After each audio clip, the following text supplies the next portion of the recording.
Tom Bower, the legendary royal author, is that Meghan has got no real income anymore. She's finished. Tom Bower just dropped a shocking revelation that completely turns what we thought we knew about Harry and Meghan's marriage upside down. According to this veteran royal biographer, there's a hidden clause buried deep inside their prenuptial agreement. Page 14, Clause 7, something Harry apparently signed without realizing the full meaning behind it. And once you hear what that clause actually says, so many of their recent moves start to click. It sheds light on why Meghan quietly reconnected with Sunshine Sachs back in January 2026. It also makes sense of the whispers that money might have been shifting quietly in the background since 2022. But here's the wild part. Tom Bower isn't just stirring up stories for clicks. He's warning that Harry could be standing on much thinner ice than anyone ever thought. The situation might not be as secure for him as it appears. Now, before jumping into what that mysterious clause contains, one thing has to be understood. Tom Bower isn't some gossip writer chasing attention. Tom Bower, the legendary royal author, is sharpening his quill for a new edition of his book set to reveal huge secrets inside Prince Harry and Meghan Markle's marriage. He's a former barrister and a BBC investigative journalist, a man with over 40 years of experience exposing powerful people who thought they were untouchable. He was instrumental in uncovering the truth behind Robert Maxwell, the controversial media tycoon. He also dug into the business world of Mohammed Al-Fayed and revealed the inner workings of Simon Cowell's massive entertainment empire. When Tom Bower puts his name on something, it's not based on rumors. It's backed by strong legal review and deep research. His reputation is built on facts, not fantasy. For his explosive book Revenge, Tom Bower didn't just rely on rumors, he went deep. He carried out over 80 interviews with people who actually worked alongside Meghan, palace insiders, Hollywood associates, and legal experts who handled parts of her professional contracts. That's serious digging. Unlike online chatter or guesswork, Bower builds his cases like a seasoned lawyer, using verified documents, timelines, and hard evidence. So when he says he's seen proof of certain prenuptial clauses, it's not speculation. He's spoken directly with legal professionals who were part of drafting royal marriage agreements. That means what he's saying carries real weight. And so he became hypersensitive and blamed the media for the crashes of his relationships, never thinking that they could have something to do with himself.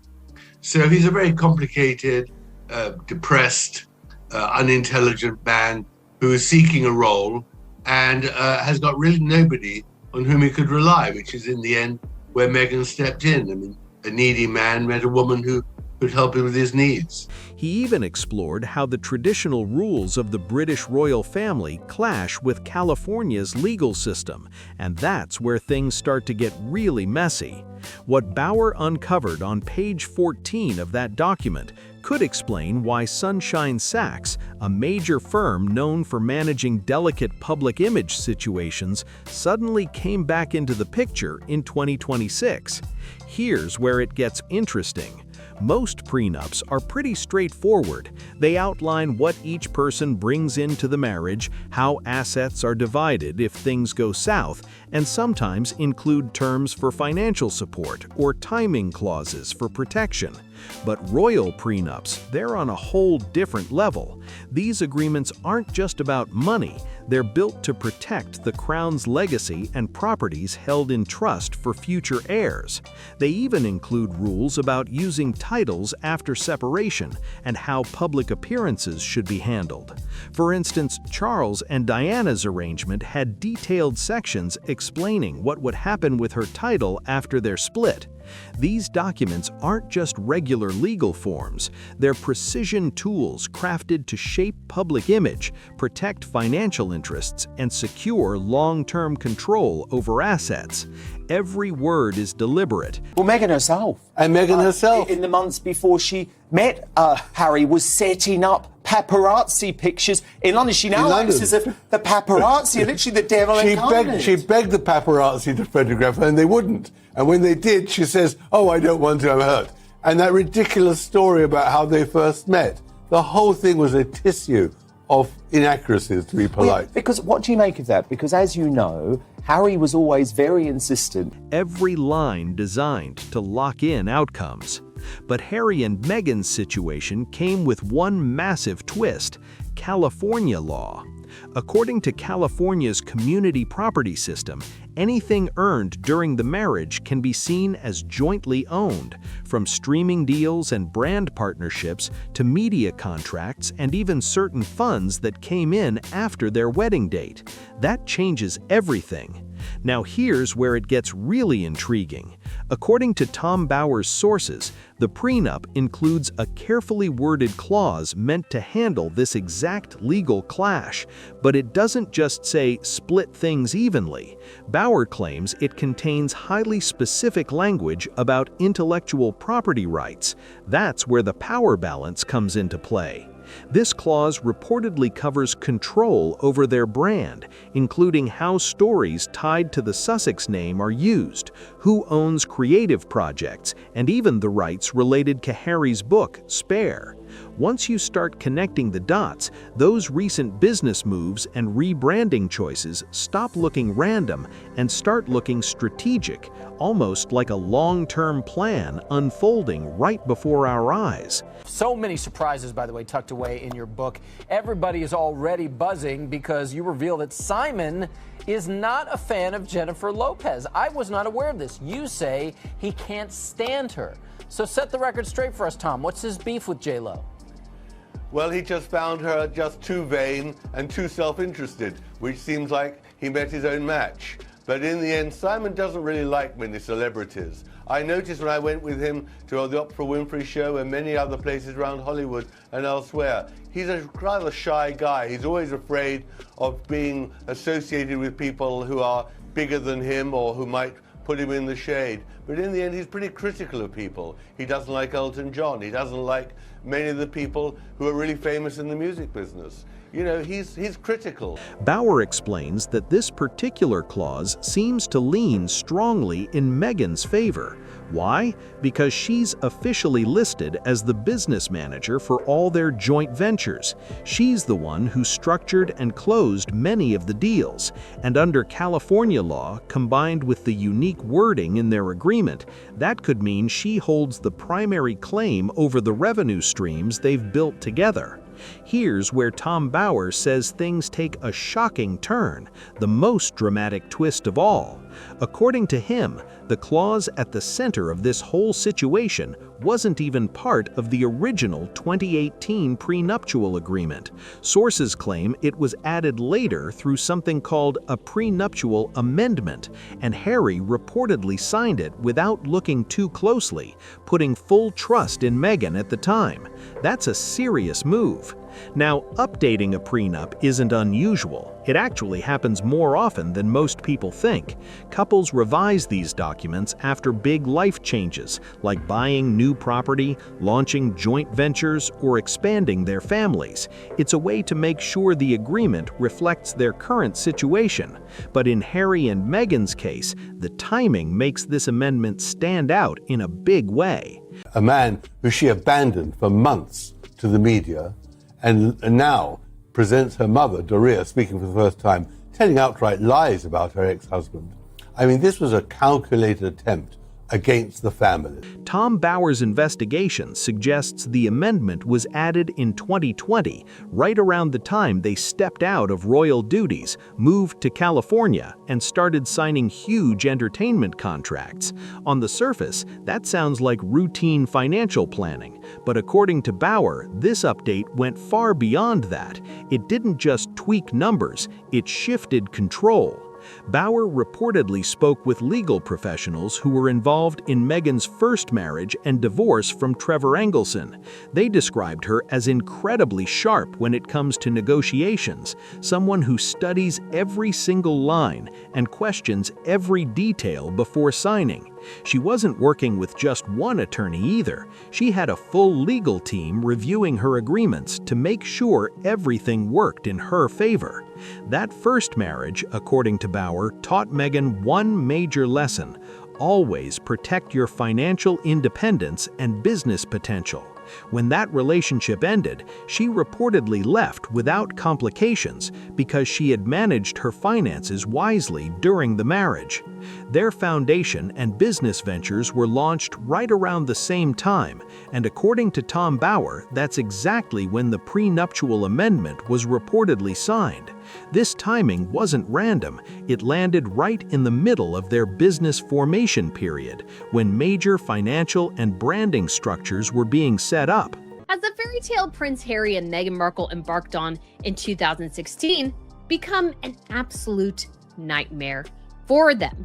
Despite marrying in St. George's Chapel in Windsor, it seems like life hasn't been so rosy for the couple. They have gone through endless challenges, the vast majority of which are all self-inflicted. And this weekend, we had some new news that seems to kind of reiterate the idea that Meghan Markle, she wants to go back to the past. She wants to relive her glory days because she has hired Sunshine Sachs as her new PR representatives, who were representing her back in 2016. And at the same time, Harry is in the UK fighting for a court case that really has no bearing on any of this, but we have heard endlessly that he wants to reestablish himself. Under California law, Meghan already had claim to half of everything the couple earned together during the marriage, but Bauer's sources say this amendment gave her something even more powerful: control.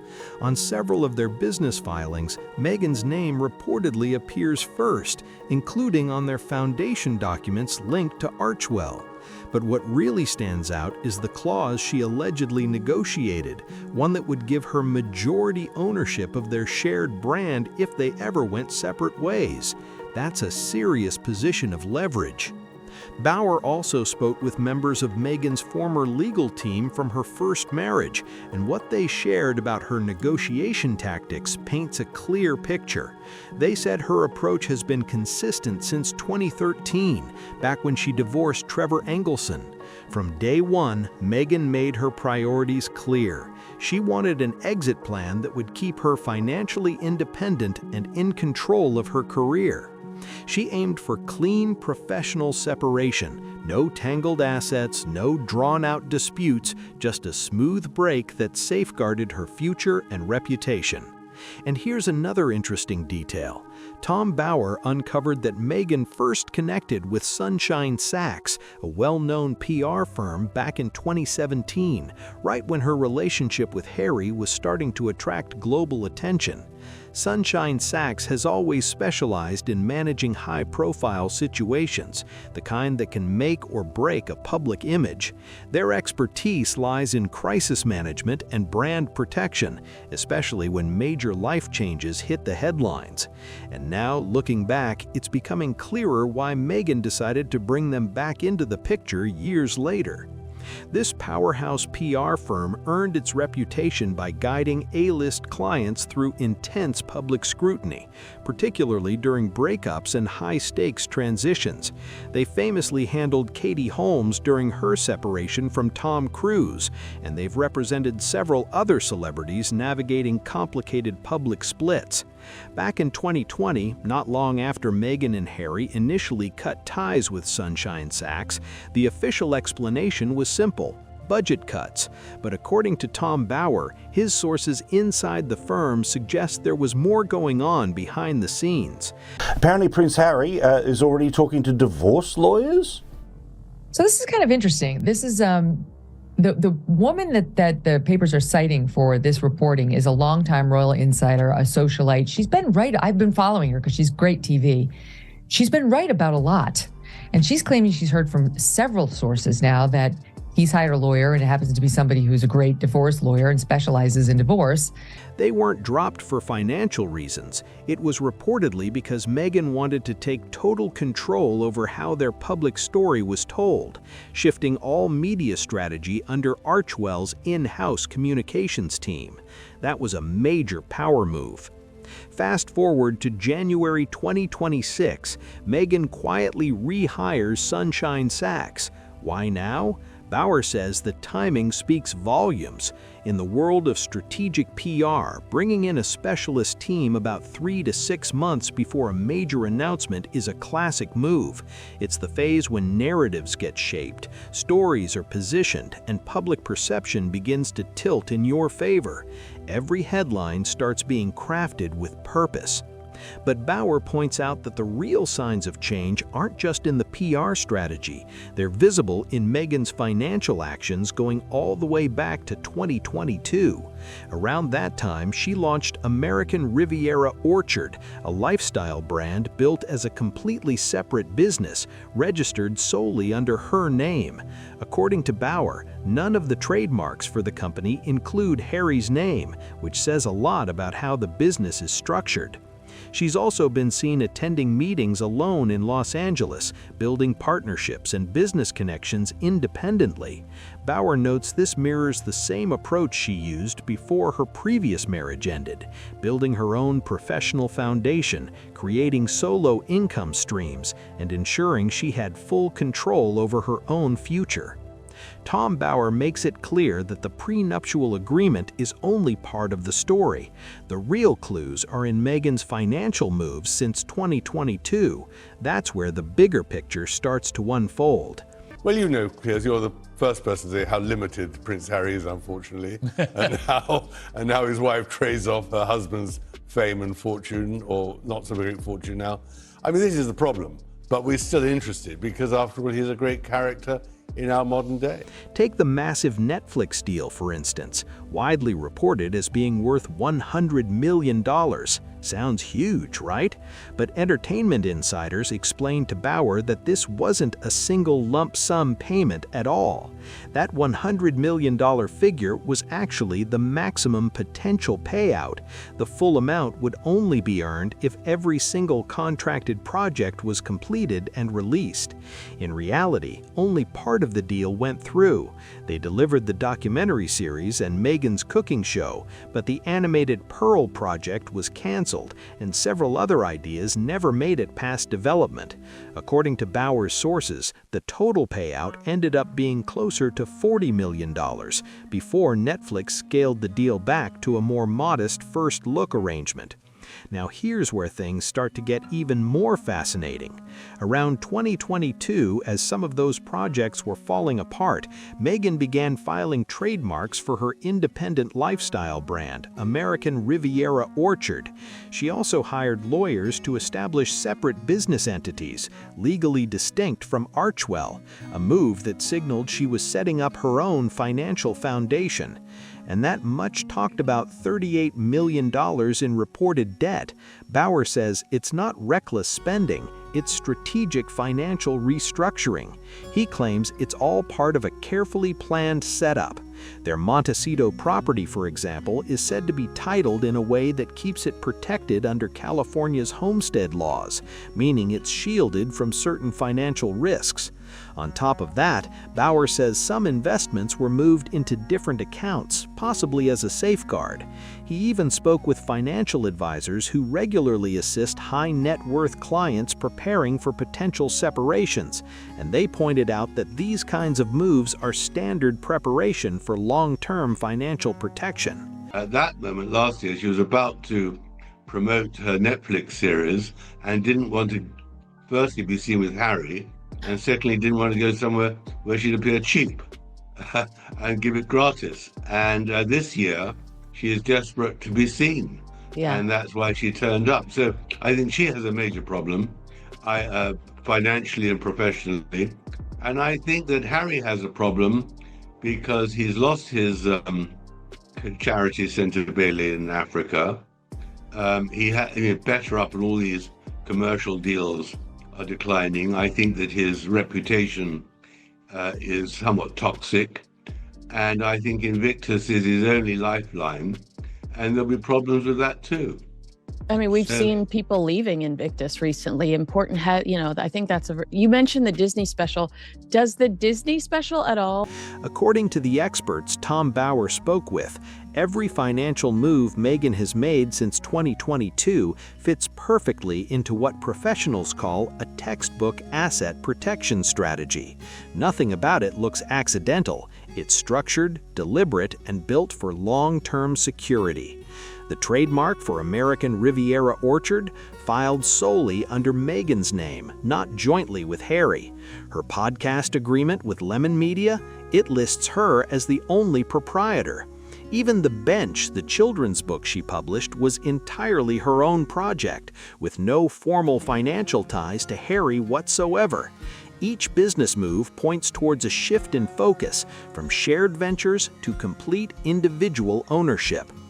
Bower identifies 2022 as the major turning point, the moment Meghan started pivoting from joint projects to solo endeavors.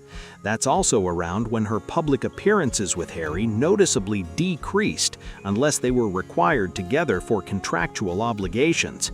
From that point forward, Bower says she appeared to be putting a carefully structured plan into motion, an exit strategy designed to secure financial independence and protect her personal assets before any formal changes in their relationship.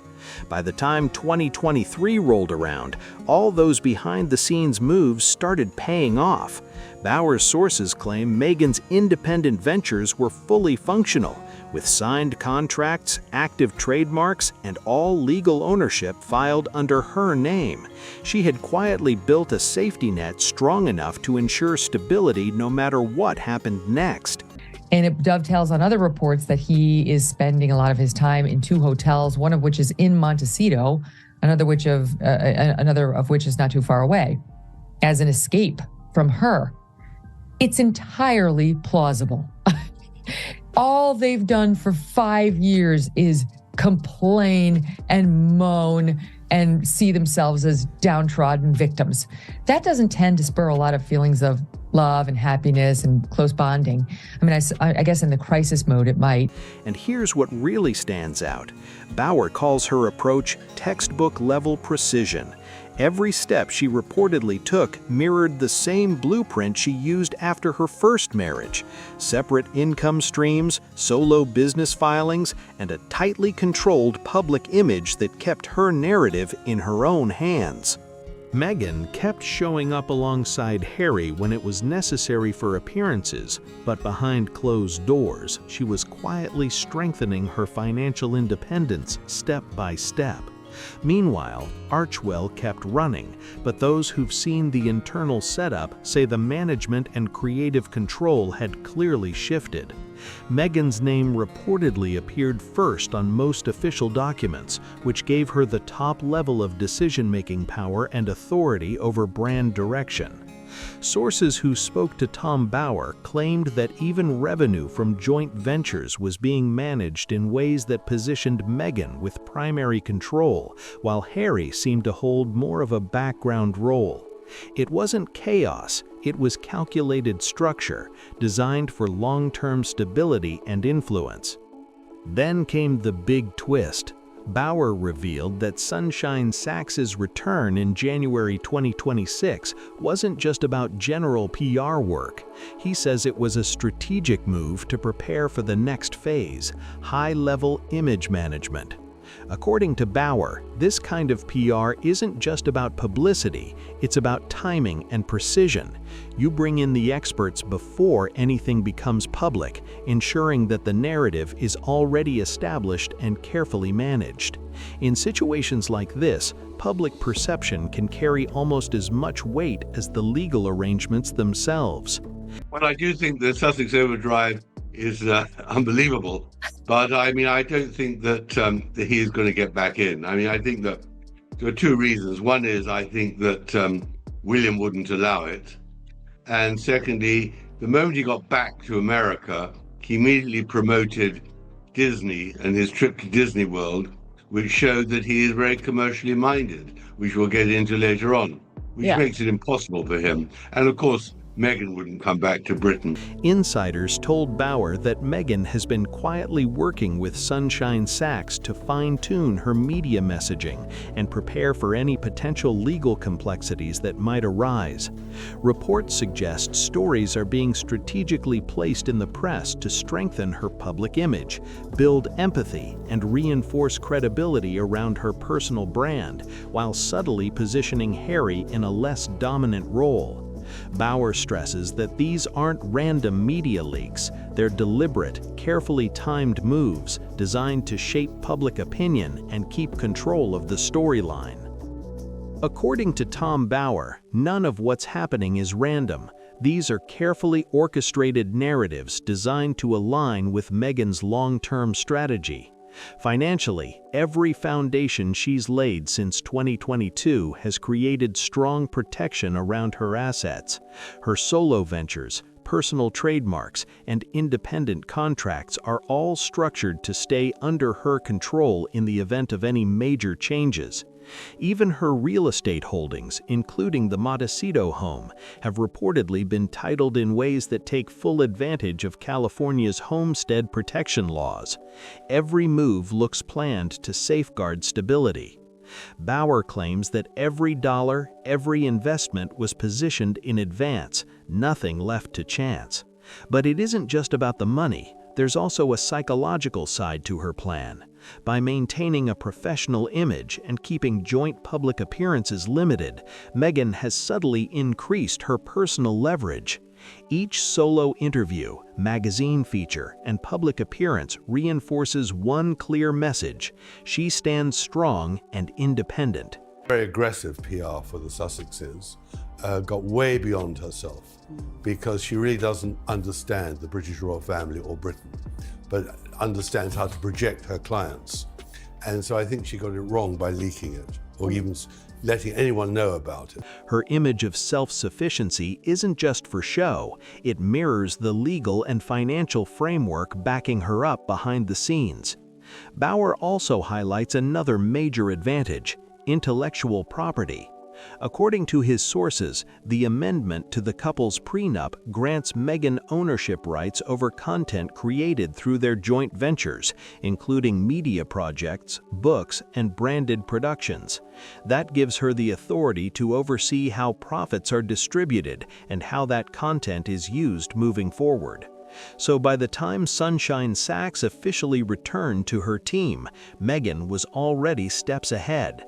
She had the businesses structured, the IP rights secured, the legal protections in place, and the media narrative perfectly aligned to support her next chapter. By early 2026, the public story around Harry and Meghan had reached a boiling point.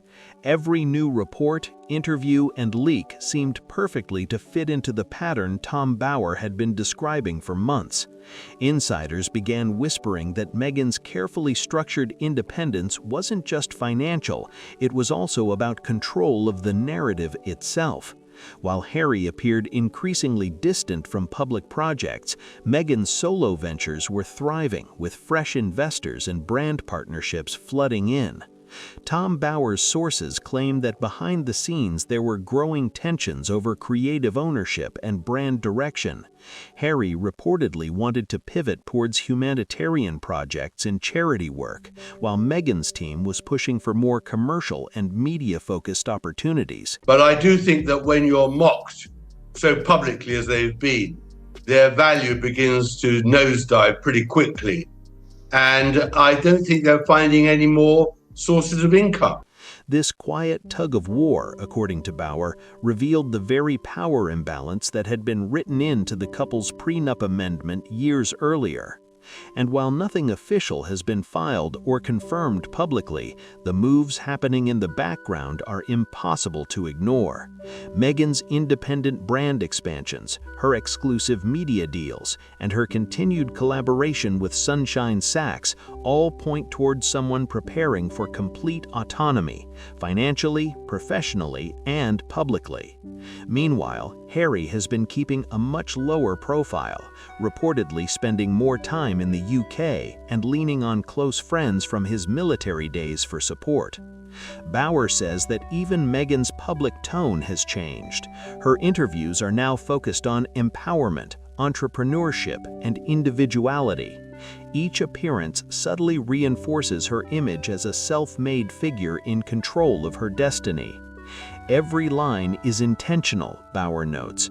Every word has been tested to shape perception. As for what comes next, the stage seems set for a dramatic new chapter. Whether that means a formal split, a quiet restructuring, or a public rebranding of their partnership, one thing is clear. Meghan has positioned herself to land on her feet no matter what happens next. And what would Diana think of Harry attacking William in that way? She'd be appalled by her son's behavior. And that was, again, so nauseating, the way he kept on bringing in Diana. Diana, who appealed to the media all the time, who phoned journalists secretly, who brought Martin Bashir into her office, who cooperated with Andrew Morton, who kept on calling Richard Kay. I mean, this is ridiculous. According to Tom Bauer, the prenuptial agreement, and especially its later amendments, isn't just a legal formality. He describes it as the cornerstone of a much bigger, carefully executed strategy. Every move Meghan has made from 2022 until now fits into a clear and deliberate pattern. Bauer says this isn't just about asset protection, it's about the creation of a fully independent empire. And he warns that anyone underestimating how detailed this plan is might be shocked by how far ahead Meghan has been thinking. Each financial decision, business filing, and media shift forms part of a larger blueprint designed to keep her secure and in control under any circumstance. What may have looked like subtle changes, solo ventures here, brand moves there, now appears to be an intentional setup for long-term independence. According to Bauer, once the media finally connects the dots between the prenup, the amendments, the separate business registrations, and the strategic return of Sunshine Sachs, it becomes clear that this story has never just been about wealth. It's about influence, positioning, and control. That's exactly why insiders believe this situation is still unfolding and far from over. Bauer claims that one particular clause within the prenup amendment provided Meghan with the legal structure she needed to carry out her plan with precision. Last week we brought to you fresh news that Harry had been staying at the San Vicente bungalows to take a break from his family despite owning a sprawling Montecito property together with Guesthouse. And this week, those rumours are intensifying. His timeline is laid out to the month, and it's raising eyebrows across royal and entertainment circles. He suggests that a major development could occur within 6 months of January 2026, based on California's residency laws and how the prenup's clauses reportedly activate. Since Meghan has long established California as her primary home, all the conditions for next steps are already in place. According to Bauer, the moment any formal paperwork is filed, several clauses automatically take effect, reshaping finances, business control, and intellectual property rights in one swift move. According to Tom Bauer, once certain clauses in the prenuptial amendment are activated, a chain reaction begins. It's not just about money, it's about titles, assets, and ownership of intellectual property that could redefine everything going forward. The amendment purportedly outlines what happens step by step. Title restrictions affecting Harry would come into effect, asset division would begin, and most importantly, the clause covering intellectual property would determine who holds control over their brand and media ventures from that point on. Bauer's analysis suggests that Harry could risk losing the Montecito mansion. I think personally, they've separated their professional lives, but I think what's really a great problem for them now, as of in the last few weeks, is that Meghan has got no real income anymore. She's finished. Which might be sold or restructured as part of asset division. He could also lose majority control of Archewell, their joint foundation and media hub, since Meghan is already listed as having primary business authority. And because the couple resides in California, with Meghan reportedly listed as the main caregiver, the legal side of family arrangements could also become complicated if separation proceedings begin. Another part of the amendment, according to Bauer, could limit Harry's ability to earn money from his personal royal experiences beyond what he's already published. This means future projects or memoirs focusing on royal life might face legal hurdles or ownership disputes tied to the prenup's wording.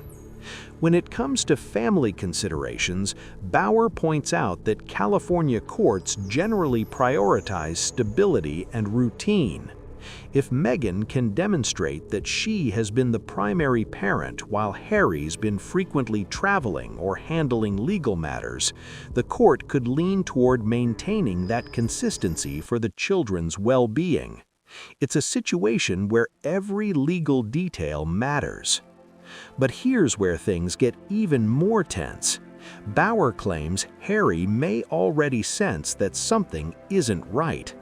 He reportedly knows the situation is complicated, but might not fully grasp how restrictive the legal terms around him have become. Bauer references Harry's emotional moments during court appearances in London, his visible frustration. And of course, the news today that Harry's memoir is going to be published in the near future will just alarm the royal family here in England about what he's actually going to say to earn his money. Heated exchanges and moments of distress as signs that he feels trapped by forces he can't completely control. Tom Bauer says the tension has been building quietly for months, and now it's starting to spill into the open. Behind the smiles and public appearances, there's a growing sense that the balance of power between Harry and Meghan has completely shifted. Insiders claim that what was once a united front has turned into two separate paths, one focused on rebuilding royal credibility and the other on expanding a personal global brand. According to Bauer, those close to the situation say Harry has been trying to regain some control over his own projects, but the legal framework surrounding the couple's businesses makes that extremely difficult. With Meghan listed as the key decision-maker across most filings and intellectual property registrations, Harry's influence appears to be limited. Every major media deal, partnership, or licensing opportunity reportedly has to pass through Meghan's legal and PR teams first, and that creates tension behind the scenes. Publicly, Meghan's strategy continues to shine. She's positioning herself as a voice of empowerment and entrepreneurship, with her new lifestyle brand gaining momentum and fresh investors eager to collaborate. Bauer points out that every move she makes, from product launches to interviews, serves a dual purpose. It boosts her image while solidifying her independence. Meanwhile, sources say Harry has been leaning heavily on old friends and trusted advisors for guidance, especially those who understand the emotional toll of public scrutiny. Bauer believes Harry's next steps will determine whether he regains any autonomy or continues to operate within the limits of an agreement that gives Meghan the upper hand. As whispers grow louder, one thing becomes crystal clear. This isn't just another celebrity split or media feud. It's a carefully calculated power play where timing, narrative, and legal structure all intertwine. And with January 2026 marking a potential turning point, Bauer insists the next few months could reveal exactly how far Meghan's strategy extends and whether Harry can find a way to rewrite his own story before it's too late. Tom Bauer says the signs are becoming hard to ignore. Harry's recent behavior doesn't reflect that of a man confident in his marriage. Instead, it looks like someone who senses that something deep beneath the surface isn't right, but doesn't fully understand how it all unraveled or how to fix it. People close to Harry have reportedly told Bauer that he's been feeling increasingly cut off from his usual support system. His legal advisors, according to these sources, have cautioned him about the financial strain caused by his ongoing legal battles and public disputes, warning that the costs could quickly spiral. Yet despite those warnings, Meghan allegedly encouraged him to press forward, framing it as a matter of principle and personal justice. Bauer poses a striking question. Why would someone keep pushing forward with high-cost legal action unless they were confident those debts wouldn't ultimately land on their shoulders? Under the terms of their complex financial setup, if separation proceedings ever began, those obligations could potentially fall under Harry's responsibility alone. Bauer's final analysis paints a sobering picture, suggesting that the key to everything lies back in one overlooked section of their prenuptial amendment, page 14, clause 7. According to him, that clause may have quietly reshaped Harry's entire financial future, placing limits on his assets and long-term income potential. And now, Bauer believes, Harry is only beginning to realize the full consequences of what he signed all those years ago, the fine print that could change everything. As Tom Bauer outlines it, the contrast between Harry and Meghan's positions couldn't be sharper. According to his findings, Meghan could walk away with majority control of their shared brand, the larger share of their combined assets, and significant influence over their family's future. Bauer argues that the amendment Harry signed back in 2020 wasn't about protecting their union, it was about preparing for what might come after. Every clause, every signature, and every detail served a long-term plan rather than the present moment. So the big question now is, was this all carefully calculated from the start? Or is Bauer simply connecting dots that may not mean what they seem? Every piece of the puzzle, from the prenup amendments and business filings to the relaunch of Sunshine Sachs, follows a precise pattern that paints a striking picture of control and preparation. Whether this is strategic foresight or pure coincidence remains to be seen, but one thing feels certain. Meghan has built a solid, independent empire with strong legal protection and complete authority over her narrative. For Harry, though, Bauer warns it might be the beginning of a very challenging chapter, one where he must face the full weight of choices made years ago. The world is watching closely to see what happens next, and the next few months could reveal exactly how far this long-running strategy truly comes full circle. If this breakdown gave you a new perspective on their story, make sure to tap the like button. Drop your thoughts down in the comments. What do you think is really going on here? And don't forget to subscribe for more deep dives into stories shaping headlines right now.